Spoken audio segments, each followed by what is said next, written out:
Okay, it's Friday, February 11th. It is 4:07 p.m. and this is a meeting of the Policy Committee of the West Bend Joint School District Number 1 School Board. So I'm Joel Longert, member of the Policy Committee. We have Chris Weigert, member of the Policy Committee, Superintendent Jen Weber, and Assistant Superintendent Andy Sarno. Paul Fisher may be joining us here in a little bit, but we're going to go ahead and get started. So on our agenda, first I want to ask our superintendent, was this agenda properly posted? Yes, it was.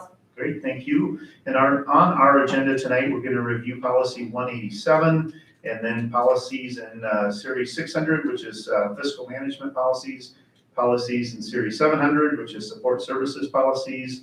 And then if we can get to it, we've got policies in the 500s, which are personnel policies. Just an overview of the 500 series tonight. Okay. Well, let's get into it. So I guess first I should motion to approve our agenda. Are you making or are you I asking? will motion to approve. All right. If you're making the motion, I would second the motion. Okay, and all in favor? Aye. Aye. So our agenda is approved. Let's get into it. All right, looking at 187, and we brought this forward for a first reading with our full board. We noted we were just adding some sentences to the preamble that the board president utilizes, which is noted in policy. However, I brought this one back. I had a member of the public inquire in number 3. It specifically says that not just their name and topic, but also their address would appear in the minutes, and that's a practice that we've had. I don't know how long that's been in place, but they asked for consideration of removal of their address from minutes. There's nothing that requires us to print the address. We don't for students or those who are minors speaking, and we just note their student status, but I don't have any recommendation otherwise for this. We do currently on the public participation comment cards collect address, and so I think it would be fine to strike address from this, because if we needed to identify the address shortly after the meeting, we have the comment cards. And I don't know of any legal requirement why we would need to have address in there. No, not in the minutes. We need that on the comment card that comes to us internally to verify their status as someone, as a qualified speaker, which we have. We've been vetting, we've not been saying their address aloud. That used to be past practice, so we've been respecting that during the meeting. I think this is a fine form to follow. Again, we retain those cards and those records, should we need them for future use internally. And we have them, and so I think that's fine. The fact that they don't appear in the board minutes, but we have them elsewhere in records, I think is fine. I think it's a good suggestion. Okay. Then I'll bring that forward and just alert the full board to that nuance as well. Great. We're moving right along. There you go. 600 series. It's gonna be good. It's a snowy night out there. Just a reminder to anyone who might be watching us that all of our policies are posted live. I've got links right into that agenda for you, so you can see those policies. And the ones that are scanned and included as an attachment are some draft language that might be new that we're talking about tonight. There's some draft and sample language, and that's as an attachment, just in case you'd like to follow along. Recall that we have the 672 series that we kind of wanted to dig a little bit deeper, talk about what that practice looks like. We wanted to review some more samples. And there's some different ways to tackle this. So if you look at in that scanned packet, and I've made hard copies for board members because it might be nice to look at it side by side. There's a sample policy that I've got from my former district alongside the WBSD language, which is the 600, 672. It says new with concepts from 620, 620 AR. You know, if you went with one overarching policy. So I gave you all that language because I know in my former district, we truncated that alpha list quite a bit, right? And it's just the intent is to set those authorizations as well as some limits for the internal staff and those control purposes. So again, you can go overall. In our last discussion, we wanted to look at what if we went with a more generalized overall that had more definitions to it, and then underneath all the concepts maybe that are spoken about in these alphabetized bullets. So you can see Andy did some shopping. I think we've got a 672 sample overview giving definitions, if you will, compliments of Green Bay. Where it was defining what do all those things mean, how are they applied, when does it get presented to the board. That's got some really good definitions to it as well. So if we want to kind of start there, like what does an overview policy look like, then I think that would help guide those sub-policies, the point 1, the point 2, kind of all those nuances, so. That makes sense. And again, policy, its purpose is a couple-fold, right? It's providing direction for the board, but we're also leading through policy. So it's also a public-facing element, so we want to make sure that it's understandable and not written, for just the financial experts and, Andy and his team or board who might be steeped in some of that, but it's written well so that the public can easily understand or find what they might be looking for. I agree. I think this is an important policy. I think, generally speaking, the simpler the better, because we do want it to be understandable to our public. There might be businesses in the local area that are maybe looking to do business with how does this work? They might be looking for that. And so of all these options, I think they're all good options. I think I gravitate a little bit more toward the simpler than the more lengthy. But I am intrigued by the whole, the definitions and such. I'd ask from an administration standpoint, is there one that you prefer? Or maybe we can talk about pros and cons of these various approaches.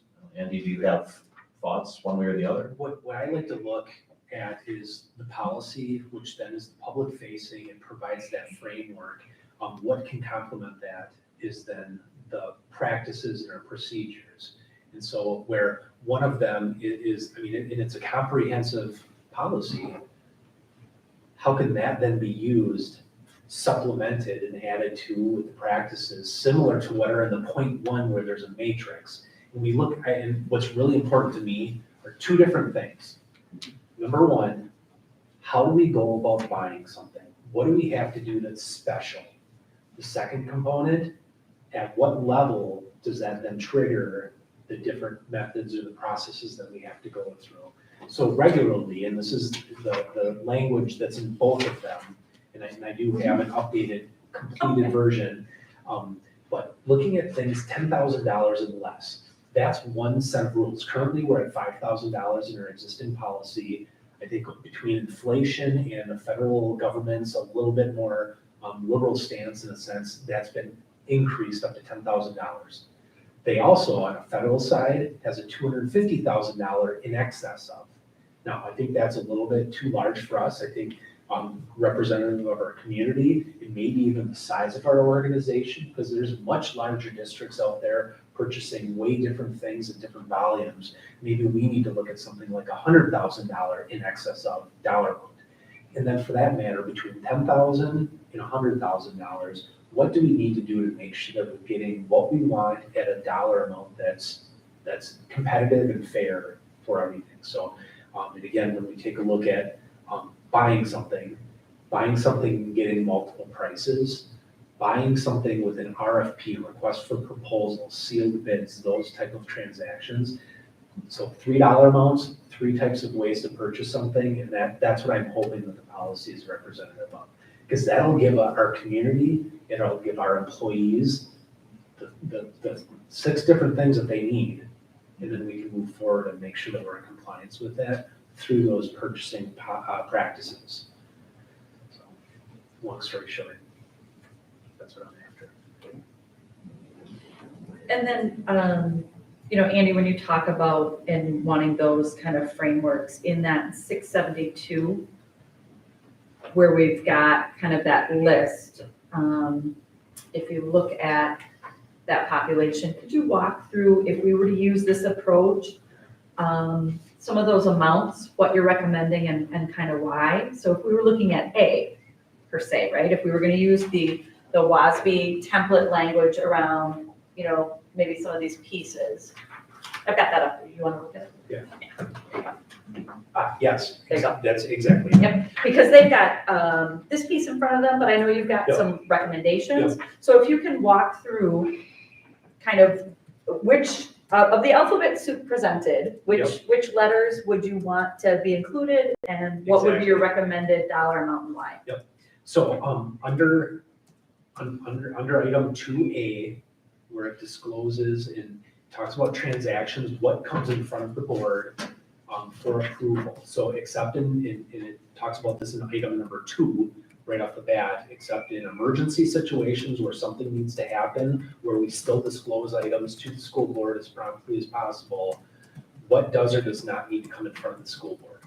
So item number 2A, any individual item or contract, which sometimes when we start talking about large items, they do include contracts, which can be over multiple years, anything in excess of $100,000. That would come forward to the board really no matter what. Pre-approval, after negotiation is a mechanism of approval at that point, but $100,000 plus. And I think it's important for public who might be watching this. Every single expenditure we have is actually authorized by the board in some way. So I don't want the public to be hearing this large amount and going, oh my goodness, they've got this authority. Not really. If you look at every single board agenda, all the expenditures are listed there in comprehensive reports, and they actually come before the board and they're signed off as well. This would be advanced approval. Yes. Yep. So yeah, if there was a contract or the purchasing, that final step would not take place until after board approval. So the second item is when we have something that happens, a construction remodeling. So this is 2B, where the project has not been authorized by the school board in advance. With construction and remodeling, we have the author, this language talks about me working with quite possibly Dave Ross, authorizing items of $10,000 and less, and making sure that those items, that there is money available within the budget somewhere. So we have the ability, and that might then trigger needing to do an amendment to the budget, whatnot, but we need to take care of something $10,000 less specific to construction or remodeling. But again, emergency, well, the emergency is authorized under just number 2. So this is just making sure that we take care of smaller things. Right? So this is saying that really any contract involving construction or remodeling normally must come to the board for advance approval. However, 10,000 or less, maintenance and repair could be by the assistant superintendent or the superintendent or we've got business manager, but you'd insert those folks there. But that's it. Normally, it would come for the board in advance, but if it's 10,000 or less and it's remodel or repair, then it would be, no, the administration is authorized to execute the contract and then later disclose it to the board. Exactly. Yep. Okay, I got it. Just want to be sure I understood that. Yep. Item number C, I struck. The reason is it currently states the entering of a contract involving construction or remodeling of district facilities with a value in excess of blank, even if the specific project has been authorized by the school board and is accounted for within the appropriations of the school board approved budget. So we're already addressing it elsewhere. We don't need the specific facilities, so I'm recommending that be struck through. We don't need that. Current item D, which would eventually be C, any procurement in excess of $10,000 that is obtained through competitive bidding and through a competitive requisition for approval process. So this is that in excess of, so items from $10,000 up to $100,000 is where we're going to be providing, going through a competitive RFP process. That's that middle area. Item number E, current item number, letter E, any procurement for which the administration has relied on a non-competitive, what's described in definition, this is the federal definition of a sole source procurement method. I've struck out in excess of, because when we have a defined sole source, we may have a proprietary heating, ventilating, air conditioning, HVAC. We may have some software that's reliant on a specific. How do we get multiple bids for that? Sometimes we don't. It's sole source, meaning only one vendor. So I struck out a dollar amount because when we have sole source, it is sole source. So there are situations, this grants us the authority to be able to enter into that procurement method. Letter F, the procurement requires the approval and execution of an intergovernmental agreement. So from time to time, we will have a student or a service where we're working with another school district, or even a cooperative educational service agency, a CESA, or even a state, MPTC, and any other governmental. This allows us to enter into that. Letter G, any unplanned procurement in excess of $10,000 that the administration determines, and I put in the $10,000, that the administration determines will be highly likely to require school board, either immediately or prior to the close of the school year, to make a budget amendment that by statute, this is a statute, that must be approved by 2/3 of the entire membership of the board. So what this means is anytime we purchase something in excess of $10,000, where we're shifting money around to make sure that we can, we would bring that forward both for approval above and beyond $10,000, and that would be captured through that amendment process where we provide a class 1 notice after the board takes action in identifying those budget changes.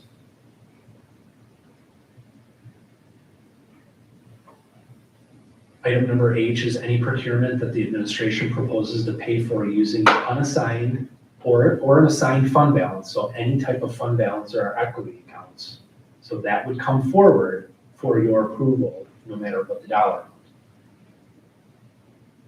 So if we said, hey, we need to buy this new boiler because the one broke, now that would technically classify maybe as an emergency. We would get that rolling, but technically that would come through because if we have not budgeted for that, we haven't been able to shift dollars around, that would come forward for board approval. So if you can give me a refresher, we talk about unassigned fund balance, assigned fund balance. Yeah.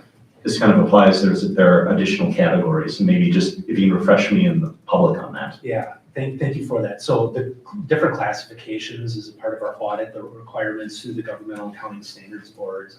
It requires us to identify any specific dollar amounts that either we would like to have reserved or held for a specific purpose, or that we choose to, so required or versus wish to. An example of that is that we're a self-funded health insurance. We're required to have a dollar amount held in a reserved account in case we have a bad health insurance year. It's approximately $3 million. We're holding that in a reserved account. That's one that we're required to have. One that we wish to is we have approximately $1.5 million that's called the Jackson Trust Account. That's money that the district has designated by choice that at some point, if we do something with a Jackson school, we could utilize those dollars. We would not use those to buy textbooks for Green Tree because they're designated for Jackson at this point in time. You guys took action on that at the second January meeting, 23rd, I think. Those are two different dollar amounts as opposed to the unassigned. And not that it doesn't have a purpose, because when we look at fund balance and equity, cash flow, ability to provide stability with the district, fund balance is there for debt rating. It's a sign of financial health through when we have a rating call, which directly translates to how much interest or what our interest rate is when we enter into debt. So there's all those different purposes. In unassigned, it just doesn't have a designated purpose. But it doesn't distinguish between the two. It just says any type of fund balance use this purchase in excess of $10,000 would come forward to the board. No, that's helpful. And really, this is designed as a safeguard to make sure that there's public exposure if we would be deviating from a fund's somewhat intended purpose. Exactly. Okay, thank you. Letter I, any purchase of textbooks that have not previously been adopted by the school board for use in the curriculum. So why is that important? Textbooks are a large source of our information for our students. They should have a process, and the procurement of them is one of those steps, making sure that we've done what we have for due diligence with vetting of the materials. So that needs to come in front of the board regardless of the dollar amount. Letter J, any individual procurement transaction in excess of $100,000 that involves entering into a contract proposed or drafted by a vendor proprietor that is other than the standard consumer purchase order. So this specifically talks about a contract would come forward to you, typically multi-year. a cumulative over 60,000, that's over 2 years, that's in excess of $100,000, that would come forward no matter what, too.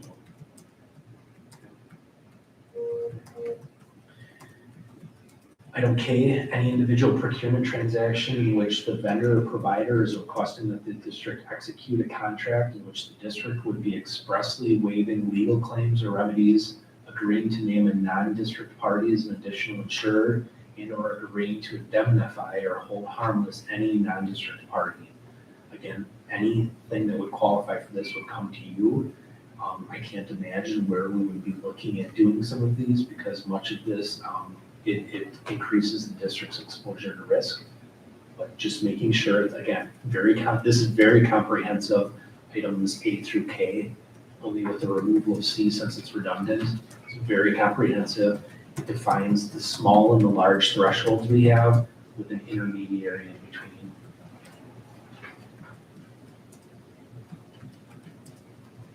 That next paragraph underneath K talks about procurement, and I'll read it real quick for those in the audience, but for all procurement transactions that do not require specific advanced school board approval under this policy, and for which the school board has not provided any more specific direction, administrators, so there are individuals in the district, whether building or departmental at the district office, who have budget management authority in a particular area. They can make final purchases, they can execute a binding procurement contract that's been reviewed and approved by my position and signed by either the superintendent or my position. So that's specific to the contracts, making sure, because again, just ensuring that those contracts and the language therein has been reviewed properly, and that all steps for the procurement process have been executed properly. There are several, 3 or 4 paragraphs underneath that. I don't know if you'd like me to review that, but again, I think this current language, and again, it describes the small, medium, large purchases.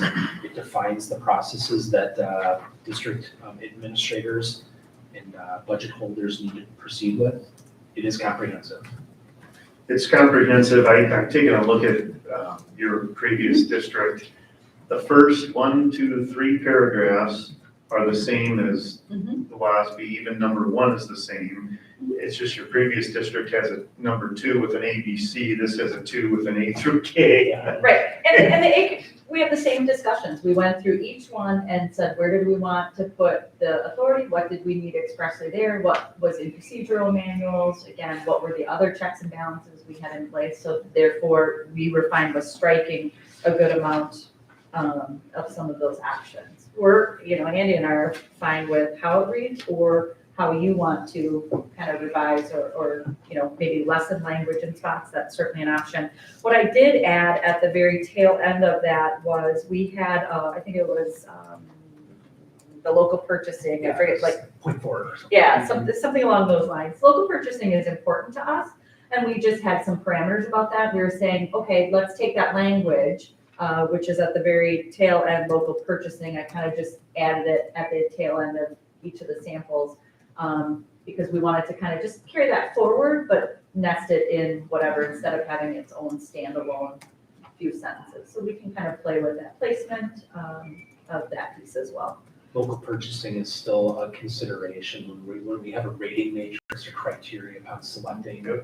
That is a piece of that, and I've seen that consistently throughout my 3 years in the district, as well as making sure that happens in the future. The interesting part about this is the proposed 672.1, which it starts to get to be long. What I like about it, and this is where I reference, because I think what we can do is if we did not have the 672.1, there are 2 matrices in here, and one of them is a federal versus a non-federal. So federal dollars versus district dollars, they're redundant.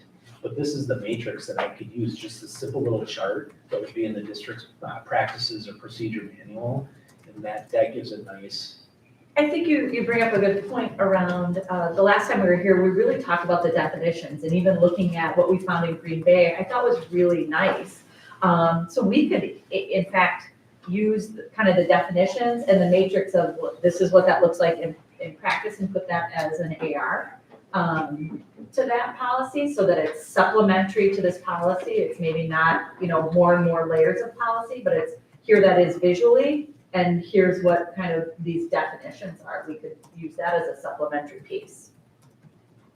I'm fine with putting stuff like that in an AR or a policy manual or your business office best practice manual. I like simplicity. If I were a member of the community looking at this policy, that it's easy to understand. I think the dollar amounts that you went through and you explaining it letter by letter makes sense to me now, but for someone who doesn't deal with this type of stuff every day, they can get confused easily. So I kind of like Maple Dale's, that's so simple, but then I also like the one that you just went through and put some dollar amounts with the local purchasing at the end. I would prefer these big matrix be in more of an AR or policy. So. It's grown on me. Yeah. So I got that, we'll go through kind of that mock-up. Sure can. No, I just sent him, you know, Tim. He's He's not, He's not, well, might have to, Can I do that? yeah, you I can. was hoping you got through all of the. We're almost done, Paul. We're almost done. My timing's impeccable, my You apologies. hold all comments. So I think, to Joel's point, we'll take another look and see if there's any in the language that all the alphabet kind of there, is there anything that we could maybe state in a more simpler term or do something of that nature? Then we would take these definitions, that piece, put it in AR, and that matrix of what that looks like visually, put that in a supplementary AR. And then that would go ahead and be an overarching policy. It handles procurement, the standards of conduct, it handles those pieces. I like the Those definitions, concepts. but I don't think they need to be part of policy. Yeah, I agree. but I think putting them in that AR. And then we would want to continue, why don't you take another look at the 672.1 was the one with the chart. We talked about that kind of going into an AR. Double check on the 672.2 to see if there's any language there, or the 672.3. We tried to get concepts of those pieces. Is there anything you want us to put in a supplementary AR? You'd like us to look at that, or you'd like us to keep a standalone policy on? So why don't you take a moment and kind of look through that lens, if you will, now.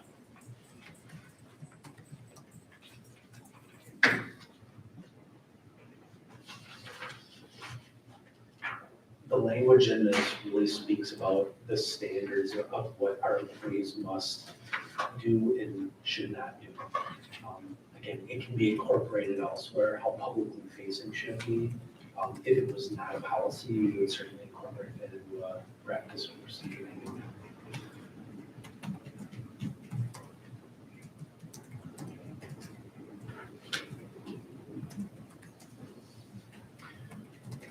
So I've read this and obviously there's a lot of words, but I think there are some elements here that would be important to make sure that the public is aware of. So for instance, on 672.2, I think it's the second last paragraph, which basically says vendors or contractors of the district who offer or provide gifts, favors, gratuities, et cetera, that's a violation.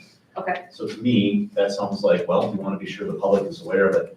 But what I would do is not directly nest it in, I'd keep it as a separate policy.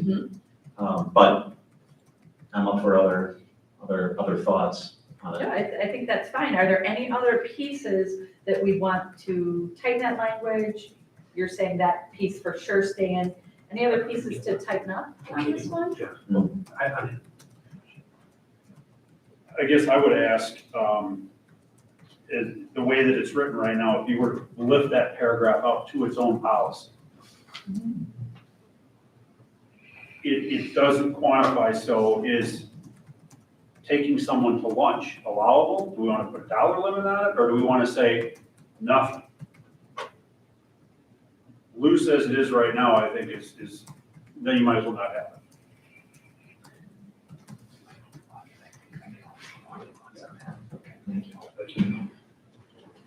I understand your point. It's a good point to contemplate.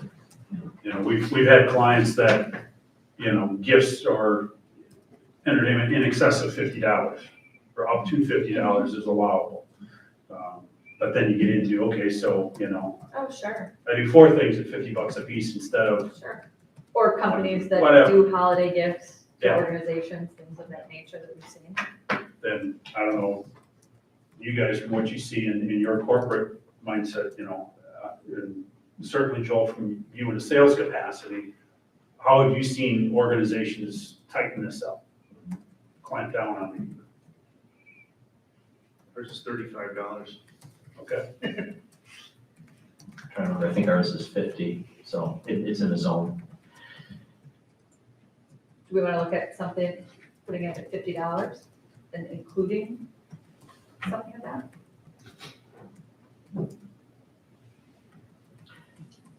I think it's a good idea, because otherwise you'd hate to run into an instance where, you know, a vendor leaves a pen with someone and, well, that's a technical violation, right? And I think, let's be blunt, I think that's really what we're talking about, or an occasional, oh, I'll pick up your coffee at McDonald's, right?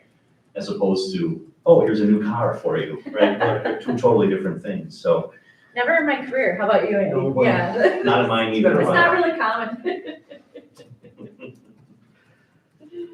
And even the vendors that we work with have gotten better. I remember back when I started Baird or some of the insurance companies, you know, here, come to this event, you know, it'd be a Bucks game, but they charge for that now. I mean, there's fees associated with it. They organize it and they make sure. So they're often meeting. I can't remember the last time anything was presented, but I still wouldn't want anybody to be enticed by something improperly that would cause questionable.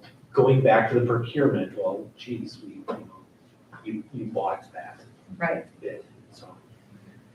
Which, 672.2. thank you. That was just that Yep, one, yep. we were talking about those, including limits there. There was nothing that we found, you know, in the language, it was fine to leave it as is and then just put the limits on there. We're happy to keep that full language. But I No harm like- in the context, as Paul's speaking to, like, give the context around it and then go ahead and add a $50 limit. but I like the idea of lifting it out into its own policy, so it's not buried in here. Clear line of sight, you know, you get the whole non-solicitation and so forth, and whatever the proper titling on this would be, just material gifts or whatever. So you see when lifting it out, that the gifts, favors, gratuities section would actually be its own separately called out. I have no problem with that. You're saying to give it greater visibility? Yeah, because I mean, So it's not we're still heading down the path of the local procurement policy, correct? So again, it's visible if I'm an outside party wanting to do business with the district. Let's take a moment and look at 840, which is sponsorships and public gifts to schools, and see, but this is really getting at the nuance of a vendor. You know, so, I mean, we have some gifts language there.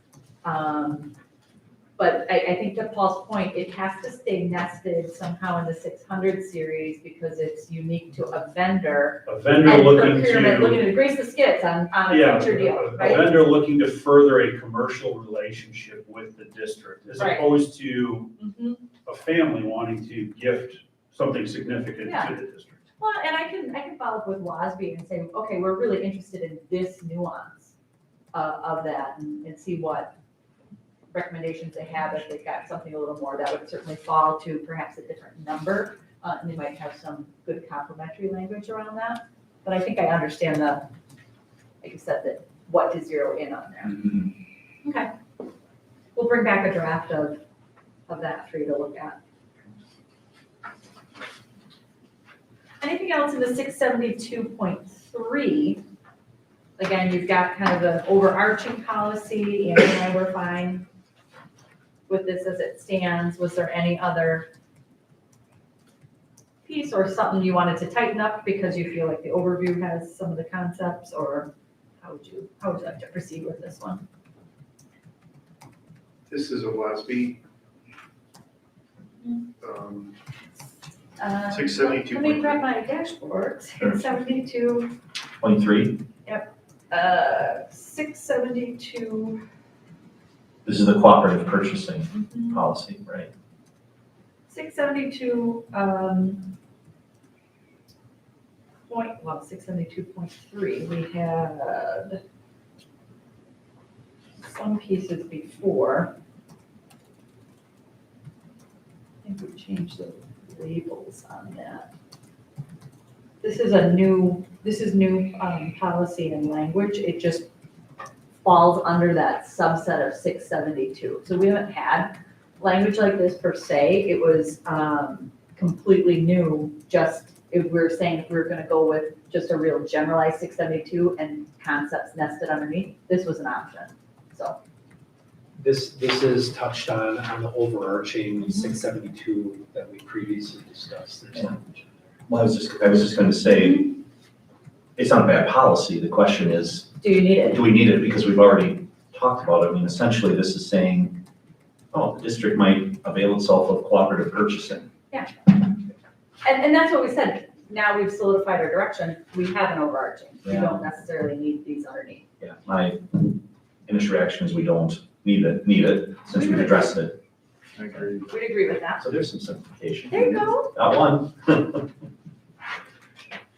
The next one in the 672 series was 672.51, suspension and debarment of vendors and contracts. We would want to continue to have language around this policy. So it's the new and updated language from WBSD. If you recall, on our June 30th of 2020, essentially a year and a half ago, we did have suspension and debarment. There's a new governmental accounting standards board requirement at that point in time that we were not in compliance with. We had one outline purchase that caused that finding. So where it was not significant, it was identified, it's been corrected. We have practices and procedures in place that we're compliant with that now, where the June 30th, 2021 audit did not have that finding. This is still a recommended. I wrote on there, prefer to have, so unless somebody argued strongly otherwise. But that is while we have an internal practices, policy driven practice that's already in place and being utilized. So these two supplement each other well. So vendor status as either suspended or debarred, that's done by the federal or the state government It is. first? So then they appear on some sort of list? Exactly. So there's a SAM website, so I forget the acronym for that, but there's a federally maintained website. Whenever a vendor is naughty, they appear on it. We have the ability to search that with them all, a couple different mechanisms. So when we believe that there's going to be a purchase that's above that micro purchase of $10,000, either A, an individual purchase, or B, cumulatively over a course of a year, if we're using federal monies, we verify prior to making the purchase. That's all printed, documented, time-stamped. We save that, we put it into a spreadsheet, we share that with the auditors, they verify it. We were in compliance this year 100%. So, yeah, Okay. making sure. System for award management. Exactly, there you go. We could retell it.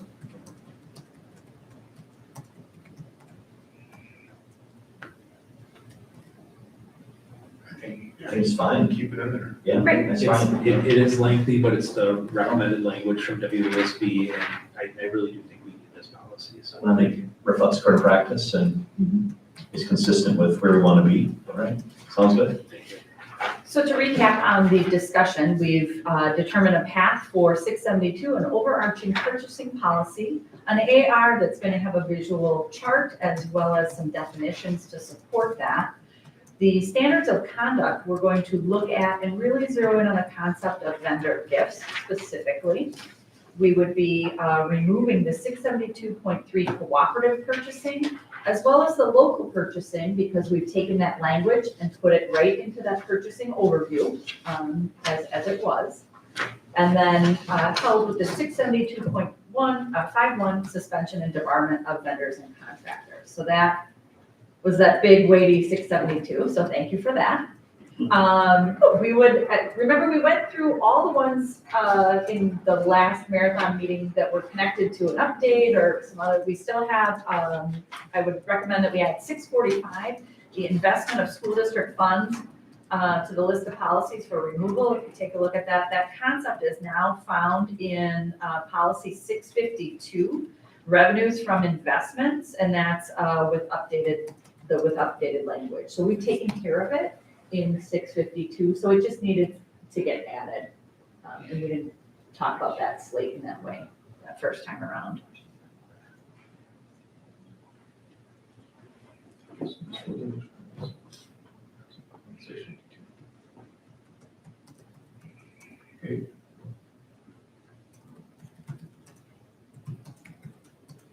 I'm with you. Any questions or any recommendations otherwise? The 652, correct? Correct, it was 645 investments of school district funds, that's the language I'm looking to sunset. The concept has now moved into the updated language of 652. I wanted you to see the map of where that went. But again, it would make us formally sunset our 645. Okay. So that I didn't have two competing policies on it. And the other list, we've already taken forward for that first reading of the board, just a reminder to celebration of quite a lot of work that you've done thus far in the other series. But that would close out 600. There's a couple that I would want to talk about. It'll come up in 700. There's a new one there too. Any questions on kind of what we're closing out in this round? Before we close it out, how do the two of you feel about these? I mean, have we covered all the bases? Are there any loopholes that you think we're missing or anything like that? No, so we met again, just thank you to Julie Marks as well from Andy's office. Andy, Julie, myself met several times and then went through every available policy, even if we didn't have it. So we don't just limit our review to what we have to clean up. So we went through everything available. We went through their own process and procedure manuals, all those pieces. So we think this is representative. It gives us real clear direction. So again, you're a veteran board, but let's say someone's new, this helps lead them in that direction, understand their role, those pieces, understand and give direction to us around where those authority, where those limits lie, those expectations. So I feel very confident with what we've put together. Compliance and guidance with the audit, this is comprehensive. I think it's been overdue. Several policies have been overdue, so the timeliness of this is good. Good.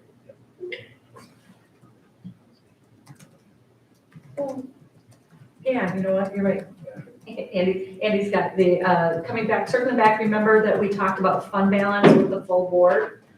We took that forward at that time and we were asked, so we wrote some language in there, we're at that 10 to 15%, and then we talked about future goal. We brought that to the full board for discussion. And I think it was Nancy talking about chunk that for me into kind of 5-10-year plan and then we were talking about then is that really nested in policy or is it actually part of our continuous improvement plan with action steps there? That would be our recommendation at this time. There was no magical target to give as far as a future goal. We think that that should just be heavily incorporated into the next iteration of continuous improvement. I suppose policies aren't really the place to put in what your goals are, right? Yeah.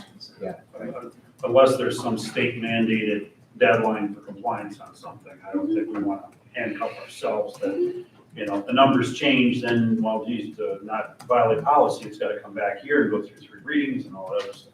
Well, and I think to your point around looking at the series as a package, does it provide direction, sound fiscal stewardship, all of those pieces? There's nuances to your budget cycle and process. That conversation has to come forward. We just approved that, as Andy said, recently. So that is always coming forward to you. That's part of the process and procedures too. So there's, as you said, instead of handcuffing in policy, it's ongoing, but I think the target and the steps to get there belong probably in that other process. Yeah, that makes sense because if it's part of our continuous improvement plan, then we're able to place it into context year by year. Yeah. And the language that's included in the existing template, the proposed language, even talks about bringing this forward, talking about fund balance as a part of the budget process for public discussion at a public meeting.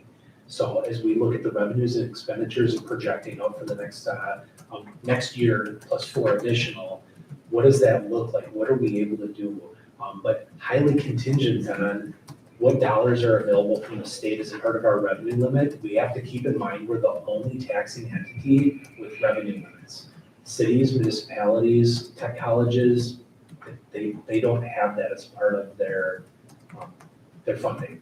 So it scares me just a little bit, but what it also does is it still gives us the opportunity to talk about it on an annual basis. I spoke further at length, and I had a discussion with Brian Brewer from Baird. I spoke with our auditor here a couple weeks ago prior to our last meeting. But even just today, I spoke with Brian Brewer, and what language could we incorporate that would have meaning when we're at our next debt rating call that would help us with our interest rate? And really what it is what's your percentage right now? What is your goal, and are your range, and are you in it? Yes, we're in it. Language that would feel good to say, hey, we'll continue to do what we can to improve our fund balance, because they're gonna recommend that we do that. And it's possible that we may still increase our fund balance purposefully, or for that matter, because of some frugal spending, because of some unanticipated revenues that, again, would not be significant if they weren't anticipated. But, so there's not a lot of meaning.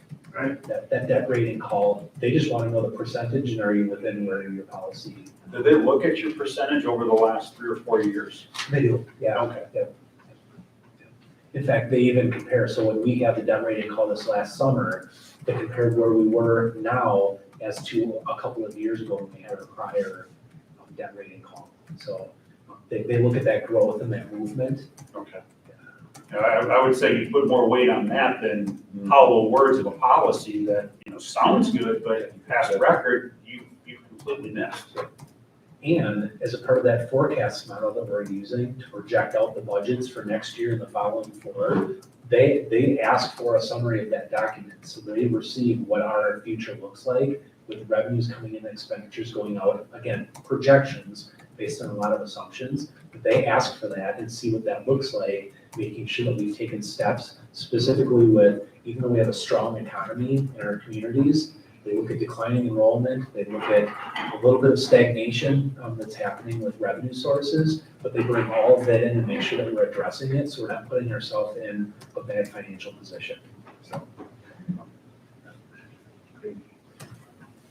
Thank you. In the 700 series, there were a few more we'd like to add to consider removal.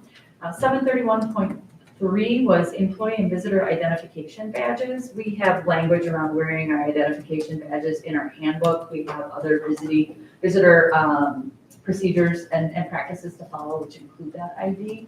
And then we can look at, there's another policy that would be volunteers and visitors that we could look at nesting some language in there, making sure that's an attention. So I don't think it's necessary in this context at all. The 733, the energy management conservation, I went through that with Dave, our director of buildings and grounds. That's actually nested within his job responsibilities. So we didn't find that as necessary as a policy. Again, neither of those required or even recommended language. What we would want to update is 734, tobacco and similar products disallowed. 734 is actually the number for playgrounds, so I'm going to make a recommendation that we change that. I certainly don't want tobacco on the playgrounds for anyone, but I would replace that with 831. So I have a sample in there for you, new language for policy 831. The last time our policy was looked at was 2014, while we had some other nicotine products and things like that. This is just updating it. In 831 in that sample, it's making a strong statement at the beginning, that no associated products are allowed on our premises, and some discrete pieces are anything we own, rent, lease, or any vehicle, anything that's contracted by us. So my school buses, whether I own them or not, all those things. So we're taking care of the environment that we're in. It talks about students being prohibited from any kind of possession at all. That's further reinforced in code of conduct, discipline, those kinds of things, but so stated here that they're banned from possession. And then all other persons, while they might, possess perhaps cigarettes, lighter, et cetera, you're certainly not using them on our grounds. And then there's this distinction between an employee And if you're in the scope of performing your job, if you're at an overnight trip at camp and you're there, you're not using tobacco products because you are acting as an agent of the district there, even though you're off-site. So it really gets at all those nuances and different roles. And the consequences of that, you know, by students, staff, et cetera, could result in disciplinary action. You know, we'll ask people to cease use, leave premise, you know, up to law enforcement as needed. And just a reinforcement around no product advertising, no promotional on our school premises. We already have around student dress and promotion of those products elsewhere, so it's not needed here. Just comprehensive to cover all areas, all groups of people. So on 831, staff member in their car in the parking lot. On premises, no, Can't do it. Student in their car in the parking lot. no possession. Thank you. We should have a similar policy. We've been a tobacco-free campus for a while. And again, it's different when you have a commercial, you know, a commercial building that does it. And I remember the time when it shifted, it was a little bit tough, but it's been a very good policy overall. So I'm supportive of this. Thank you. And this is a move from 734 to 8. Yeah, our previous language was from 2014. This is a full updated replacement of language. So I would add 734, sunset that out. It's a wrong number. It's a different title, and I've significantly updated language. So I replaced 734, and this would be the new language, appropriately numbered, more comprehensive. Looks good. Is this something that we regularly partner with the police department to enforce?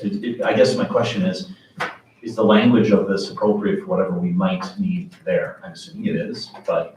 Sure, it is because, right, I think that the students certainly understand what that expectation is, and if we're having to deal with discipline consequences or advise for some kind of citation for possession of products, you know, especially like nicotine at underage or something of that nature, we would do that. We certainly have that support. I have never seen anything here, so please don't take that out of context, but I mean, I can remember being an administrator and, you know, here's a dad, you know, smoking a cigar out on a football field and me saying like, you need to, well, no, I'm not going to. Well, you either stop, remove yourself, or I will have you removed. And that's about how that goes. And our local law enforcement would be there for that. You know, our largest activities are predominantly our high school sports activities. We have wonderful support, and they actually adjust their schedule. So oftentimes our police are present to be seen in the community, part of the activity, and be present. So oftentimes you'll see them that they're there if we need them. Great. Thank you. Wonderful. So that would take care of the 700s, those last lingering pieces, and then not that we're going to dig in tonight because 6 and 700 we've got to be Andy's show, and Lenny is, you know, on deck and waiting for his time to shine with the personnel. But the 500 series, just to give you an orientation, and then we can look at calendars and schedule that, probably a good 2 hours. I've linked that there. In the 500 series, those are the ones that deal with personnel. So prior to that meeting, this is the homework I'm going to give you. Familiarize yourself with the 500 series. I think there's about 20 policies in that. And then we'll also make that connection. A lot of things that are connected to personnel are actually found in our handbooks. So we'll be able to walk through that. So if you need a refresher on some of those handbooks, I'll get you that information so you can take a look at that. So that when we sit down and look at nuances of updates for policy language, it's not a out-of-date policy.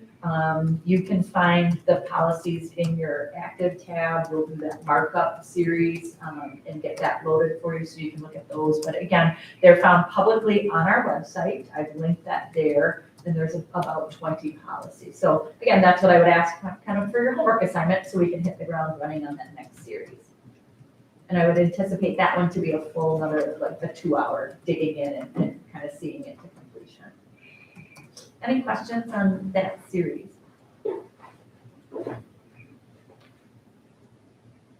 No, Perfect. I would imagine Wansbee's gonna have, Again, we're relatively Several up to date on examples, or that. do you Yep, think so? they do, Okay. they have, example language. We do the same thing, so, our process is to go through every single policy that's available, to us in that series, to look at it, to make sure we don't have a gap, that we're not just looking at the ones we currently have. We'll review all policies we currently have. There's nuances of what's required, what's recommended, what's sitting in a handbook, what's sitting in policy. We'll pull everything. I have kind of a binder for everything. I have all samples. Again, I look at WASB recommended language. I'll look at, the other service is Neola. So I'll look at that sample language. I'll look at local policies as well around us in that area. We put it all together and then we dig in as a team. So the HR team with Lenny would be integral in those conversations, and we'll bring you your recommendations then. And we'll walk through just as we have. And what I can do is I will link in here the 500 series, just the printout of everything that is available. So it's just right there for you in the 500, and the public could see it as well. But it's just kind of every listed policy, and you could carry it. If you would like us to dig in specifically, if you see a policy that, like, hey, I see we don't have this, but I'm interested in this one, can you bring that for discussion? Just let me know, and I'll make sure that that is part of our discussion for the 500 series. Wonderful, that's all I have. that's it. That was it. It's snowing out. I'm It's icy. sorry it was late. That's all right, thanks for coming. I appreciate everybody being here on a Friday afternoon, evening. Thank you for videotaping and recording, and everybody have a great weekend, and we'll stand adjourned. Thank you. Thank you. Okay, Thank you, Rob. Paul, if you would like to talk